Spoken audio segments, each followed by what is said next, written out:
Hi നമസ്കാരം. നുറുങ്ങ് കിച്ചണിലേക്ക് എല്ലാവർക്കും സ്വാഗതം. ഇന്ന് നമ്മൾ ചൂരയാണ് എടുത്തേക്കണത്. ഇത് നമുക്ക് മുളയാറിട്ട് വറ്റിച്ചെടുക്കാം.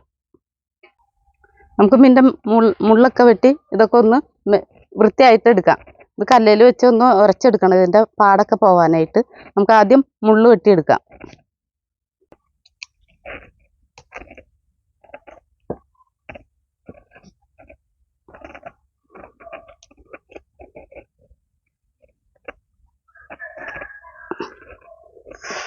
ഇതിൻ്റെ മുള്ളിന് നല്ല ബലമുണ്ട്.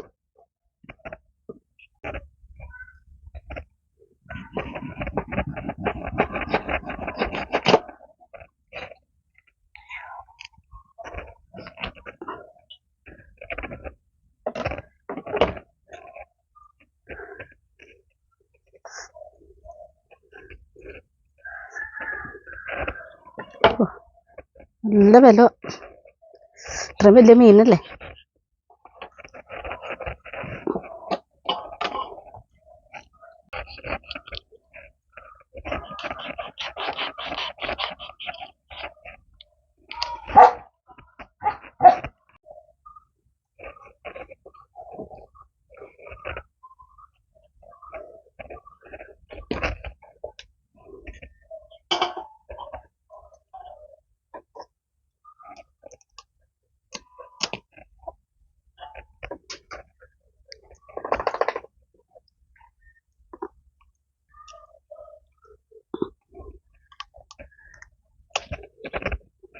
നോക്കിയതാ മീൻ്റെ മുള്ളൊക്കെ വെട്ടിക്കളഞ്ഞിട്ടുണ്ട്. ഇനി നമുക്ക് ഇതൊന്ന് കല്ലേൽ വെച്ചൊന്ന് തേച്ചരച്ചത് ഇതിൻ്റെ കറുത്ത പാടൊക്കെ ഒന്ന് കളയാം. നമ്മളിപ്പോൾ മീൻ്റെ കറുത്ത പാടമൊക്കെ കളഞ്ഞ് കല്ലേൽ വെച്ച് നന്നായിട്ട് ഉരച്ച് വൃത്തിയാക്കി കഴുകി മുറിച്ചൊക്കെ എടുത്തിട്ടുണ്ട്. മുറിച്ച് കഴുകി എടുത്തേക്കണതാണ് ഈ കഷ്ണങ്ങൾ.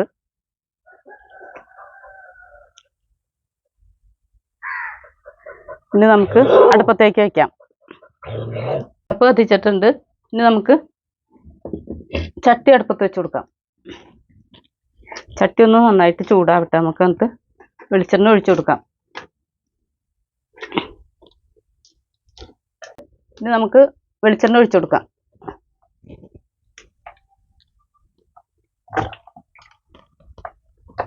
ഇപ്പോൾ കുറച്ച് ഉലുവ ഇട്ട് കൊടുക്കാം.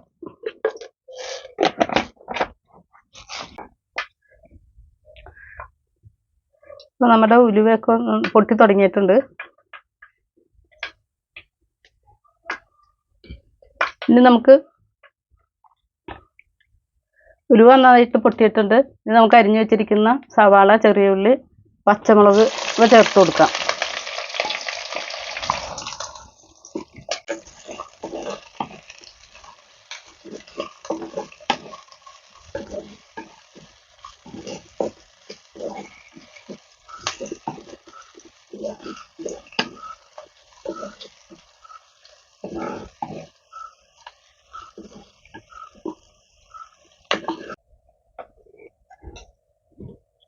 നമുക്ക് ഇതിലേക്ക് ആവശ്യത്തിന് ഉപ്പ് ചേർത്ത് കൊടുക്കാം.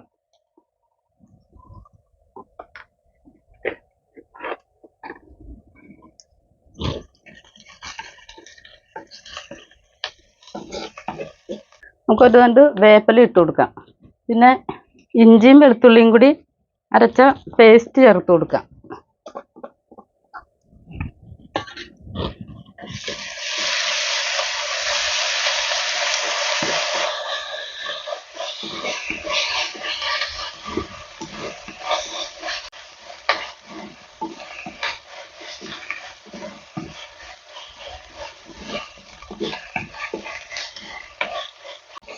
നമ്മുടെ സവാളയും വെളുത്തുള്ളിയും ഇഞ്ചിയും പച്ചമുളകും വേപ്പിലയൊക്കെ നന്നായിട്ട് വഴന്നു വന്നിട്ടുണ്ട്. ഇനി നമുക്കിതിലേക്ക് പൊടികൾ ചേർത്ത് കൊടുക്കാം.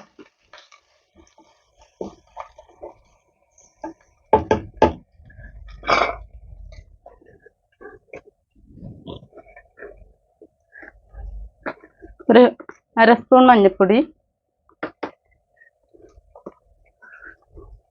1/2 സ്പൂൺ മുളക് പൊടി, 1/2 സ്പൂൺ മല്ലിപ്പൊടി, 1 സ്പൂൺ ഫിഷ് മസാല, നമുക്ക് കുറച്ച് കുരുമുളക് പൊടിയും കൂടി ചേർത്ത് കൊടുക്കാം. നമുക്കിതിൻ്റെ പച്ചമണം മാറുന്ന വരെ ഒന്ന് മൂപ്പിച്ചെടുക്കാം പൊടികളുടെ.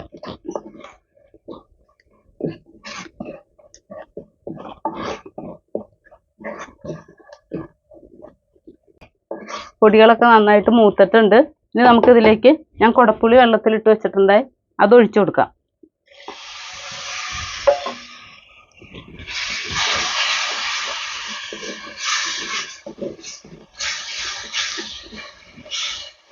ഇനി നമുക്കിതിലേക്ക് ആവശ്യത്തിന് വെള്ളം ചേർത്ത് കൊടുക്കാം.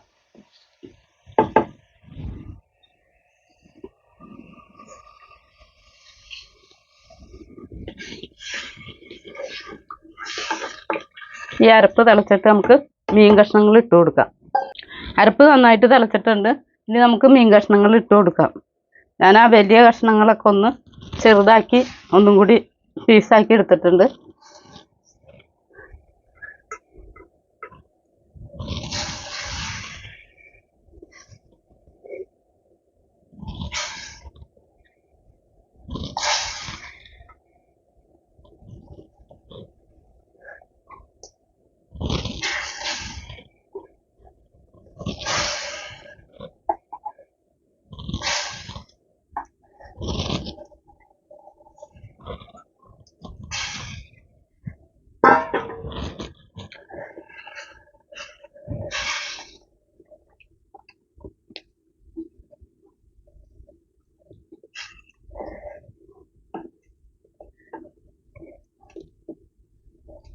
ഇനി നമുക്ക് ഒരു മൂടി വെച്ച് ഇതൊന്ന് അരമണിക്കൂർ നേരം വേവിച്ചെടുക്കാം. ഇനി നമുക്കൊരു മൂടി വെച്ച് വേവിച്ചെടുക്കാം.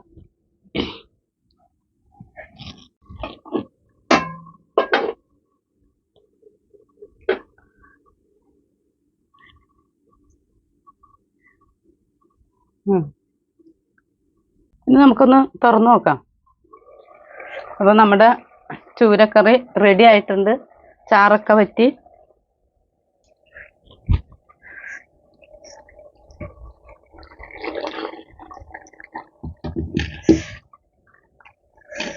നന്നായിട്ട് ഉപ്പും പുളിയും എരിവൊക്കെ പിടിച്ചിട്ടുണ്ട്.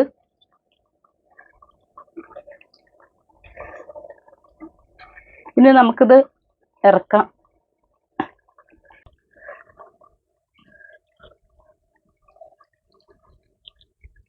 നമ്മുടെ ചൂരക്കറി റെഡി ആയിട്ടുണ്ട്. നന്നായിട്ട് ഉപ്പും പുളിയും എരിവൊക്കെ പിടിച്ചിട്ടുണ്ട്. ചാറൊക്കെ നന്നായിട്ട് വറ്റിയിട്ടുണ്ട്. ഇനി അടുത്തൊരു വീഡിയോയിൽ കാണും വരെ എല്ലാവർക്കും നന്ദി.